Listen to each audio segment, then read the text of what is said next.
অসমৰ মুখ্যমন্ত্ৰী ডক্টৰ হিমন্ত বিশ্ব শৰ্মাৰ দুটা ভাইৰেল ভিডিঅ' ক্লিপছ যিটোৱে এতিয়া ৰাজ্যজুৰি চৰ্চাৰ সৃষ্টি কৰিছে যিজন মুখ্যমন্ত্ৰীয়ে এটা সময়ত জনতাক বিচাৰ দিব নোৱাৰিলে ভোট নিদিবলৈ আহ্বান জনাইছিল সেইজন মুখ্যমন্ত্ৰীয়ে এতিয়া কোৰ্ট আদালতৰ দুখাই দি অন্য সুৰত কথা কোৱা পৰিলক্ষিত হৈছে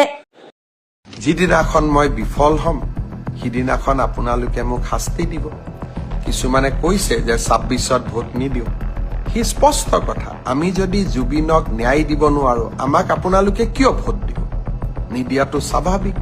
আৰু তাক আমি মানিও ল'ব লাগিব ভিডিঅ'টোত দেখা গৈছে মুখ্যমন্ত্ৰীয়ে যথেষ্ট দৃঢ়তাৰে কৈছে যে যদি তেওঁ বিফল হয় তেন্তে জনতাই তেওঁক শাস্তি দিব লাগে তেওঁ স্পষ্টকৈ কৈছে যদি আমি জুবিনক ন্যায় দিব নোৱাৰো তেন্তে আপোনালোকে আমাক কিয় ভোট দিব নিদিয়াটোৱে স্বাভাৱিক আৰু তাক আমি মানিও ল'ব লাগিব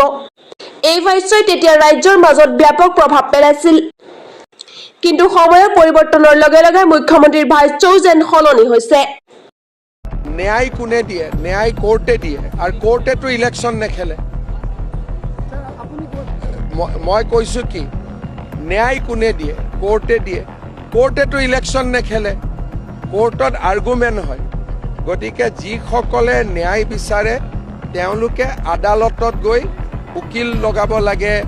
আৰু আদালতত ভাল আৰ্গুমেণ্ট কৰাব লাগে আমিও কৰাই আছো কিন্তু ন্যায় নহলে ভোট নিদিওঁ এটা জাজেটো ইলেকশ্যনে নেখেলে আন এটা বিকল্প তেওঁ সাংবাদিকৰ আগত কোৱা শুনা গৈছে যে ন্যায় কোৰ্টে দিয়ে তেওঁ কৈছে ন্যায় কোনে দিয়ে কোৰ্টে দিয়ে আৰু কোৰ্টেটো ইলেকশ্যন নেখেলে তেওঁ আৰু কৈছে যে যিসকলে ন্যায় বিচাৰে তেওঁলোকে আদালতত গৈ উকিল লগাব লাগে আৰু ভাল আৰ্গুমেণ্ট কৰাব লাগে মুখ্যমন্ত্ৰী ডক্টৰ হিমন্ত বিশ্ব শৰ্মাৰ এই দুটা পৃথক ভাষ্যই এতিয়া বহুত প্ৰশ্নৰ অৱতাৰণা কৰিছে এই দুয়োটা ভাষ্যই এতিয়া সামাজিক মাধ্যমত যথেষ্ট চৰ্চা লাভ কৰিছে